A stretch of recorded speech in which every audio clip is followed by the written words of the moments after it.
It is white to play, and black's pawns are moving down the board in this direction. The question I have for you is, can white win this game? What do you guys think? Well, if you had a chance to look at that, the first thing we need to understand is that most of black's pieces are actually stuck behind these pawns. So you might be tempted to say king to a3, threatening bishop to a2, checkmate. The problem is that this black knight can actually block off our bishop. For example, knight to e6, if we take it, this position is a stalemate. Now, some of you might be saying, well, hold on a second. We won't take it. We'll just move bishop to f7. Now the knight has to move somewhere, and then we deliver the checkmate, which is a nice try. However, going back to this position, instead of knight to e6, black can actually play knight to f7, again blocking your bishop, and this time you don't have a way to waste a move. If you take it, again, we get the stalemate, and if you come over here, then the knight can actually reroute and defend. For example, knight to d6, knight to c4 check, and the game is going to be a draw. So with that defensive idea in mind for black, can we win the game, and if so, how? The answer is yes, we can, and it's with the amazing move bishop to d5. And essentially, we're putting the ball back in black's court and saying, okay, what are you going to do with your knight? There's a couple of ways that black could approach this. For example, if they just make a random move somewhere over here, away from the action, well, now we play king to a3, and then we checkmate them. The knight is too far to do anything. However, they can try a trickier move, knight to e4. And now if we try to do the same thing, they play knight to c3, defending the checkmate, and this position is a draw. We'll move our bishop somewhere, and the black knight can always put us in check, and we can't ever take it because this position is a stalemate. Black has no legal moves. You can't escape with the king, and all the pieces are stuck. So because of that little idea, we can't really make progress. So going back here, after black plays the move knight to e4, what should we play? Well, the answer is we take the knight, because at this moment, our king is not stopping black's king, and our bishop now leaves the diagonal, and so by taking the knight, we actually open up a space for black's king, so the king can move to a2. And now, we can go back to d5 check, forcing the king back to b1, and then do you see the move we play here?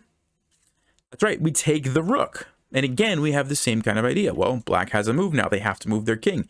Guess what? Bishop to d5 check. King goes back. And now, finally, we can play king to a3, threatening checkmate, because this position is not a stalemate, because now we have given black one move. They can go over here, get a queen just in time to get checkmated for this final position. Now, don't go anywhere. I have one more fascinating puzzle for you. It's this position right here, and it's white to play and checkmate black in 8 moves. So obviously this is a winning position for white. Even if you just had a king and a rook, it would be a winning position. The question is, how do you do it in 8 moves? Because, for example, if you just sort of start naturally bringing your king forward and go for the sort of standard way that you might checkmate, bringing the rook over, bringing it up, using your king and rook to help, you would end up with something like this, which takes 10 moves. This is the 10th move. So the question, going back here, is how do you cut that shorter by 2 moves and checkmate black in 8 moves? If you'd like to pause and think through that, go ahead, and then we'll talk about the solution. All right, if you had a chance to look at that, the winning move is the amazing castle's queenside.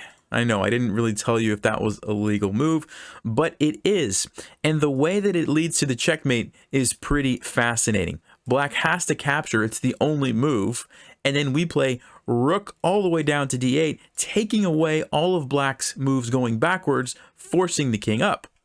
Rook to d7, again, taking away all of the legal moves except for this pawn, forcing the king up. And you can see the pattern. We keep doing this, we keep doing this, we keep doing this, and then in 8 moves, we deliver the checkmate. So that's a fun one. Now, it's interesting, when I put this into Stockfish, Stockfish actually finds another checkmate in 8 moves where you don't have to castle. So even if you didn't see that, you could also play the move king to d2, and then after black takes here, you play the move rook to e1, and you swing around depending on what black does, and you still can get checkmate in 8 moves. It's a little bit interesting. King takes here. Again, rook goes down, and you do the same sort of idea, right? Forcing the king down until right here, you play king c3. So this is a way that I don't know that this was intended in the original study, but of course, Stockfish finds things that, you know, you don't normally find. After this, what is it? Rook to e1, forcing the king to go back up, and then you can deliver the checkmate this way. So kind of a weird one that Stockfish finds, but still in 8 moves. All right, guys, I hope you enjoyed those puzzles. You should definitely watch this one next. As always, stay sharp, play smart, take care.